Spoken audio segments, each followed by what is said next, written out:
Good morning class 8th। आपका next chapter है भगवान के डाकिए। अध्याय के बारे में ये जो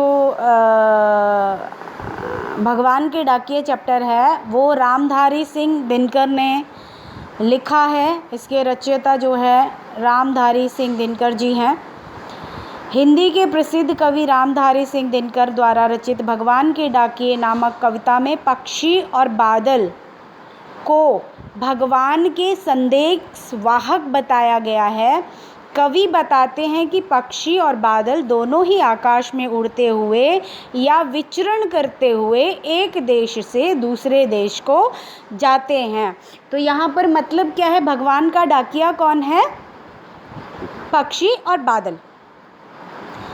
ठीक है, तो पक्षी और बादल के बारे में हम आगे कविता में समझेंगे कि क्या है। तो भगवान के डाकिए कौन है? पक्षी एंड बादल। पक्षी और बादल ये भगवान के डाकिए हैं जो है एक महादेश से दूसरे महादेश को जाते हैं। हम तो समझ नहीं पाते हैं, मगर उनकी लाई चिट्ठियाँ पेड़ पौधे पानी और पहाड़ बाँचते हैं। तो बाँचना मतलब होता है पढ़ना।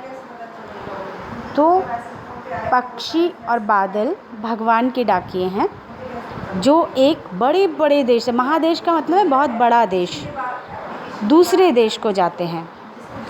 लेकिन हम ये समझ नहीं पाते कि उनकी लाई हुई चिट्ठियाँ पेड़ पौधे पानी और पहाड़ बाँचते हैं। मतलब ये सारी चीज़ें उनकी चिट्ठियाँ, उनकी जो लाई हुई चिट्ठियाँ हैं ये सब बाँचते हैं। अर्थात कि जो पक्षी होते हैं, एक मौसम होता है पक्षियों का, एक मौसम में यहाँ, एक मौसम में वहाँ और एक मौसम में वहाँ जाते हैं। आपने सुना होगा कि पक्षी विहार में इस बार ये पक्षी नहीं आए, पक्षी विहार में इस बार वो पक्षी नहीं आए। तो ये वो है कि ये जो है ये पक्षी जो हैं वो हमारे पेड़ को और पौधे को और पानी को और पहाड़ को पढ़ते हैं कि वो उनके ठहरने लायक है या नहीं है।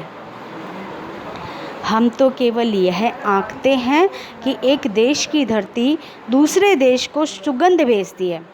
हमें सिर्फ ऐसा लगता है कि जो हमारे देश की धरती है या एक देश की धरती है वो दूसरे देश को खुशबू बांटती है, यानी खुशियाँ बांटती है। और वह सौरभ हवा में तैरते हुए पक्षियों की पंखों पर तिरता है।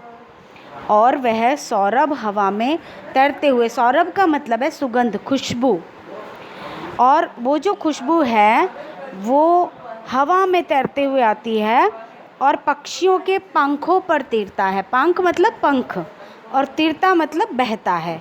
जो खुशबू है जो एक देश से दूसरे देश तक जाती है वो पक्षियों के पंखों पर विराजमान रहती है। और एक देश का भाप दूसरे देश में पानी बनकर गिरता है। और ये जो भाप है ना, इवेपोरेशन, यानी कि जो बादल हैं वो एक देश का बादल घूमते घूमते दूसरे देश में आके बरसता है।